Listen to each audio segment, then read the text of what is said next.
Antipasse inscrit en lettres noires sur le mémorial du Mont Valérien. L'inscription a été découverte hier dans ce lieu de recueillement et d'hommage aux combattants et résistants de la Seconde Guerre mondiale. Je précise, passe avec 2 S qui ressemblent à la typographie des SS. Le gigantesque tag a été effacé dès hier après-midi, mais la colère demeure. C'est le reportage de la rédaction. Il est signé ce matin Aymeric Dantreuil.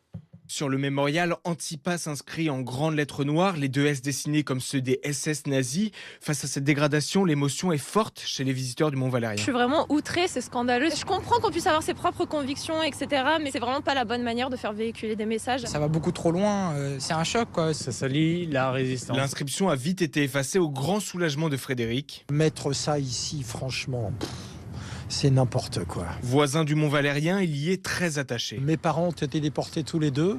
Ma mère était dans la résistance. Et donc, ça me révolte, ça me retourne, ça me fait monter les larmes, quoi. Et il y a des gens qui ne sont pas conscients de la vie de ceux qui ont donné la leur, de la vie de ceux qui se sont battus justement pour défendre la vie. Hélène a le même sentiment, 40 ans que la directrice d'école emmène ses élèves au Mont Valérien. Pour elle, la situation est inquiétante. Moi, ça me révolte. Les Français ont oublié l'histoire, c'est tout. Donc on ne peut pas comparer le régime SS avec le régime actuel. Qu'ils lisent un peu les livres d'histoire, ils verront ce que c'est que le régime d'Hitler, quoi, ça n'a rien à voir. Une profonde insulte pour la mémoire du millier d'hommes fusillés ici par les nazis, résume Jean-Baptiste Romain, le directeur du mémorial. Il veut se servir de cet acte de vandalisme pour éveiller les consciences. C'est à ce moment-là qu'il ne faut pas lâcher contre la bêtise et la stupidité humaine et qu'il faut, nous, tenir droit à ce discours et renforcer nos actions pédagogiques. Les personnes qui ont fait cet acte de profanation, qui nous consacrent une demi-journée de leur temps et que pendant une demi-journée, ensemble, on aille sur le site. Ensemble, on évoque chacune des mémoires intimes de ces résistants qu'on a morts, de ces otages qui étaient juifs, qui étaient communistes, qui étaient étrangers,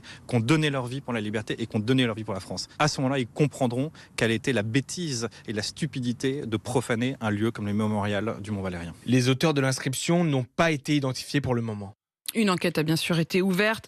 Une annonce a été faite hier disant que des caméras seront installées sur le site dès janvier. D'ailleurs, ce que je trouve toujours assez absurde parce que autant il y a vraiment une enquête à mener sur qui ose profaner un lieu pareil et pourquoi. Mais on a l'impression qu'à chaque fois la réponse c'est de mettre des caméras partout. Alors là voilà, il va y avoir des caméras et soi-disant ça va résoudre le problème. Débattons ensemble ce matin de cette question des antipasses. Est-ce qu'ils vont trop loin avec cet acte très symbolique? Patrick est avec nous, qui nous a appelé au 32-16 depuis le Gard. Bonjour Patrick. Oui, bonjour Apolline. Patrick, vous êtes où? Vous êtes à Caveyrac, c'est ça? Ouais, je suis à Caveyrac dans le Gard. D'accord. Et alors, comment vous vouliez réagir là-dessus? On se réveille sur votre radio et on est en colère tout de suite. Ouais. On est en colère immédiatement. Je suis désolée. J'aurais franchement aimé vous apporter un petit peu plus de douceur, mais là, j'avoue que... C'est profondément scandaleux, si vous voulez. Et puis, globalement, si vous voulez, il y en a marre de ces gens qui sont dans des anti-tout. Là, c'est des antipasses. Les antipasses, c'est catastrophique parce que dire qu'on est en dictature, ils connaissent rien à l'histoire, ils connaissent rien, ils n'ont pas de culture. Je veux dire, et ces minorités, parce qu'ils sont quand même en ultra-minorité, je ne vois pas au nom de quoi ils imposeraient à la majorité. Qu'ils assument, ils ne veulent pas le pass sanitaire. Ce n'est pas un problème, on les respecte. Mais qui nous respecte? Parce que vraiment, entre les antipasses, les antivax, les anti-viande, bon, les véganes, s'ils veulent brouter de l'herbe, on ne va pas les empêcher de brouter de l'herbe. Tranquille, ils iront tout seuls. Ils nous respectent. Non, en fait, c'est cette grande difficulté, je suis assez d'accord avec vous, Patrick, c'est qu'il y a quand même une question, c'est au fond, qu'ils ne veuillent pas le pass, très bien, mais pourquoi en effet vouloir provoquer la misère pour les uns et les autres et aller jusqu'à ce genre d'acte de très grande violence? Mais le mot, vous l'avez dit, mais c'est là qu'ils sont inculturés. C'est qu'ils ne se rendent même pas compte de la violence. Alors, j'espère qu'ils ne se rendent pas compte, parce qu'ils ne se rendent pas compte, il faut leur faire de l'éducation. Mais vraiment, s'ils se rendent compte de la violence qu'ils le font, et que c'est un choix stratégique et volontaire de la part, là, il faut des sanctions fortes.